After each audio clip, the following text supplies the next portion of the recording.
So this video is about substance. Here I'm not about creating those fast-paced, ultra-edited, flashy videos about Stoicism. I'm here to give you the substance, the essential, because this is what Marcus Aurelius said. He said, always look at what is essential. And so I'm talking to you here, not academically, not even philosophically, but practically and humanly, and also professionally. Because this is what professionals, usually I work with entrepreneurs, founders, CEOs, executives, and executives, they need Stoicism, but not the distorted version, not the flashy videos that you usually find about Stoicism, or those videos created with AI. So this is not even a reaction video. This is it's not even a critique of Paul, I want to be clear. In fact, we are completely aligned. So this is about a response to a real concern. A real concern raised by Paul, because Paul is someone who actually teaches, who actually cares. He cares about philosophy and how philosophy shapes real minds. And in his case, we're talking about his students' minds. And also, like them, all those young people who are searching for meaning online, and they find that distorted version of Stoicism. And so, if now this video reaches only him, only Paul, his students, and a handful of people who are quietly confused by what they've been told Stoicism is, then for me it's enough, because I believe it's already done its job. So now let me be very clear from the beginning. Stoicism is not about not caring. Stoicism is not about shutting down emotions. And Stoicism is not about becoming cold, detached, or unfeeling. That's not ancient Stoicism. And that's not lived Stoicism. And it sure as hell is not useful Stoicism for anyone, especially for business or life. So that's completely useless. That distorted version that they are trying to sell you, actually they are very successful in selling you that distortion as Stoicism. And so what is Stoicism? What is it about? Stoicism is about order, internal order first. It is about learning how to regulate your inner world so that you're not hijacked by impulses, by moods, by fear, by ego, or by the external chaos. If you think about what said Marcus Aurelius didn't say nothing matters. He said you have power over your mind, not the outside events. Realize this, and this is how you will find strength. So that's not indifference. That's discipline. That's applied discipline. And also Epictetus teaches people not to be passive. He taught them to distinguish between what is up to them and what is not, so that they could act decisively where it actually counts, where it actually matters. It is about focusing your mind where you can have an impact. That is the area where you can have control of what is outside of you. But first, you start with controlling your inner self, your inner regulation, your inner scoreboard, and you can do that only if you have an inner compass. And so you need to build first that inner compass that is made of principles, that is made of values. And those principles and those values, they have an hierarchy so that you have priorities in your choices when you have to decide what is right to do. And so through principles and values, you can execute in alignment with virtue. Because for Stoicism, virtue is the only good. And when I say virtue, I'm talking about, we could translate that today differently from how it has been translated in the Middle Ages, because it got translated in a moralistic way. And so when you think about virtue today, you think it's about something moralistic. But the original meaning of virtue, it comes from the Greek word, because it was a translation in Roman Latin language from the Greek word arete. And arete means excellence. Excellence means expressing the full potential of yourself.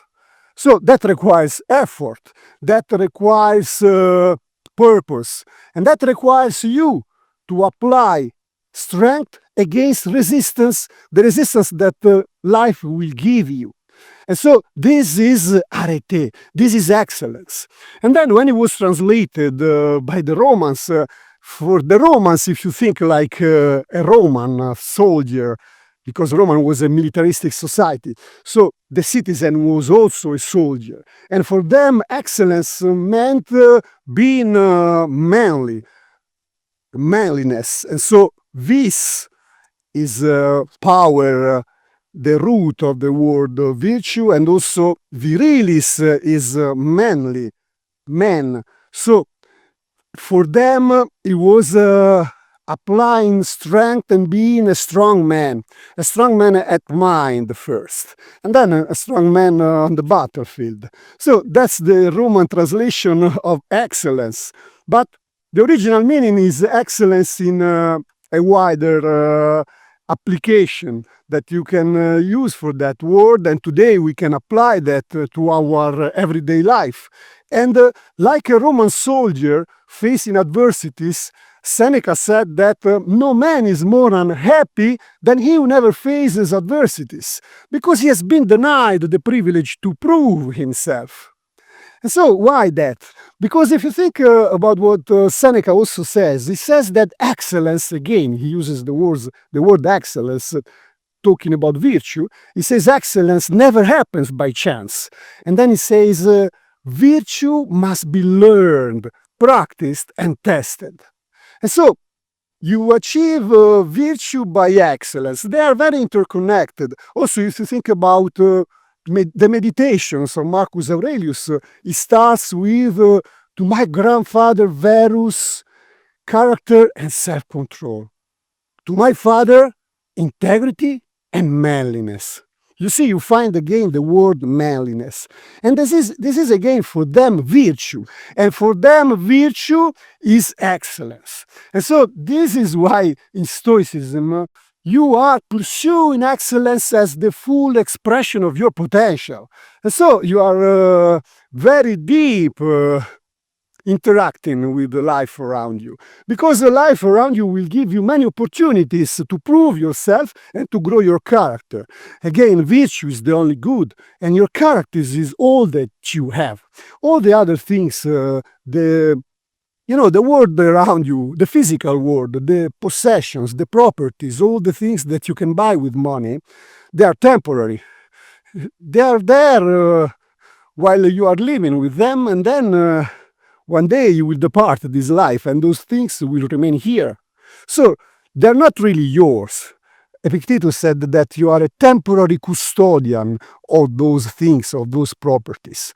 And actually Epictetus says also that you are a temporary custodian of your body, because in your body, one day you will your days are numbered, said Marcus Aurelius. Your days are numbered. Don't think like your life will last forever. So while you are on this life, You also said that you could live life right now. Let that determine what you do and say and think. And that means that you have to embrace life and dedicate yourself to what really matters, what has meaning. And that is the growth of yourself, your character, because that is truly yours. No one can take it away from you, no one can steal it from you. And then this is how you achieve the fulfillment of who you are. You achieve that sense of purpose in life and that sense of happiness that cannot be translated because the Stoics had a special word for it, for what we today translate into happiness, but is much more than that. And they called it eudaimonia. And eudaimonia is happiness, but it's not in the way we understand it today, because today we are happy if we buy something we like, or if we do something we want to do and we are happy, or I don't know, for other reasons like this. But for them is actually living the good life, the life in alignment with nature, the life in alignment with the Logos, because you are an expression of the Logos, and the Logos is the rational order of the world, of the universe. And so, if you live in alignment with it, then you can find that purpose and that fulfillment that we are missing today.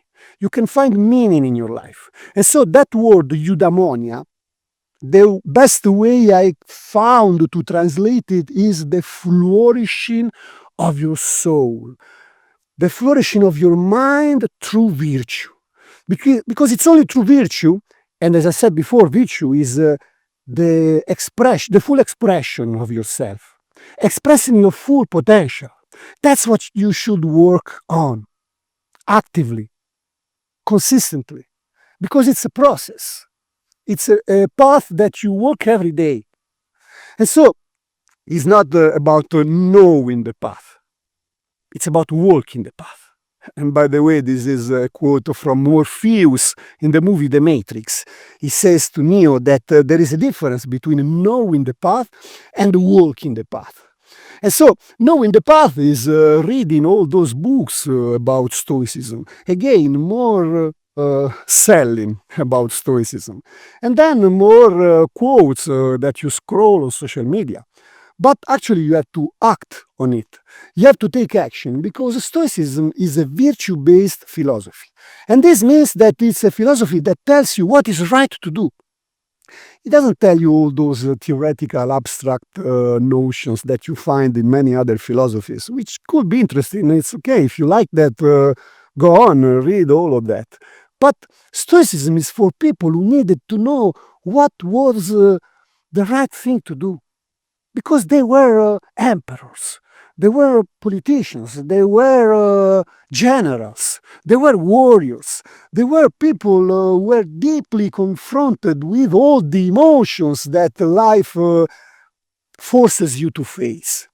And they needed to know what was the right thing to do.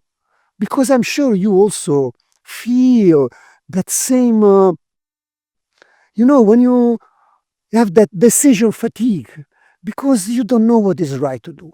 And even after you took that decision, you still don't know if it was the right decision. You ruminate on it. You think, you keep thinking about it.